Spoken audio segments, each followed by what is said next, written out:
जब याकूब ने स्वप्न देखा कि एक सीढ़ी पृथ्वी पर खड़ी है और उसका सिरा स्वर्ग तक पहुंचा है और परमेश्वर के दूत उस पर से चढ़ते उतरते हैं, तो वो स्वर्गदूत उस सीढ़ी पर क्या कर रहे थे? ऐसा क्या देख लिया याकूब ने कि जब वो सुबह उठा तो परमेश्वर से मन्नतें मांगने लगा।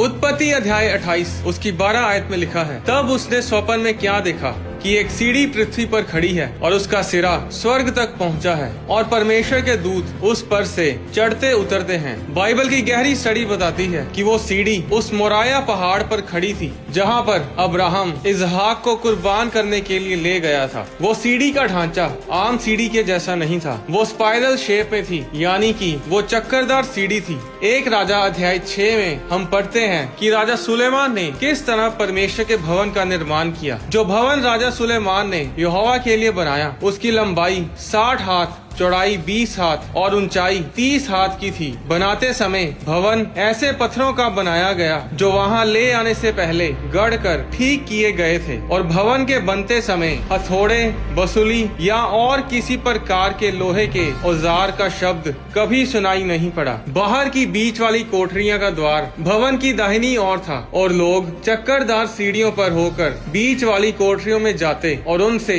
ऊपर वाली कोठरियों पर जाया करते थे। जब हम यूनिवर्स को देखते हैं तो क्या आप जानते हैं कि सारा यूनिवर्स, सारा ब्रह्मांड चक्करदार है, वो स्पाइरल शेप में है। मिल्की वे गैलेक्सी स्पाइरल है। इस यूनिवर्स की सभी गैलेक्सीज स्पाइरल शेप में ही है। 1 कुरिन्थियों अध्याय 6 उसकी 19 आयत में लिखा है, क्या तुम नहीं जानते कि तुम्हारी देह पवित्र आत्मा का मंदिर है जो तुम में बसा हुआ है? हमारा शरीर परमेश्वर का भवन है। उत्पत्ति अध्याय 28 उसकी 16 आयत में लिखा है, तब याकूब जाग उठा और कहने लगा, निश्चय इस स्थान में यहोवा है और मैं इस बात को ना जानता था। और भय खाकर उसने कहा, ये स्थान क्या ही भयानक है। ये तो परमेश्वर के भवन को छोड़ और कुछ नहीं हो सकता, वरन ये स्वर्ग का फाटक यानी दरवाजा ही होगा। अगर आप इंसान के डीएनए को देखें, उसका आकार डबल हीलिक्स की तरह होता है, यानी कि एक चक्करदार सीढ़ी की तरह। तो परमेश्वर ने आपके भवन में यानी कि आपके शरीर में डीएनए को डाला जिसका आकार चक्करदार सीढ़ी की तरह है। वो परमेश्वर का घर आप हैं और वो सीढ़ी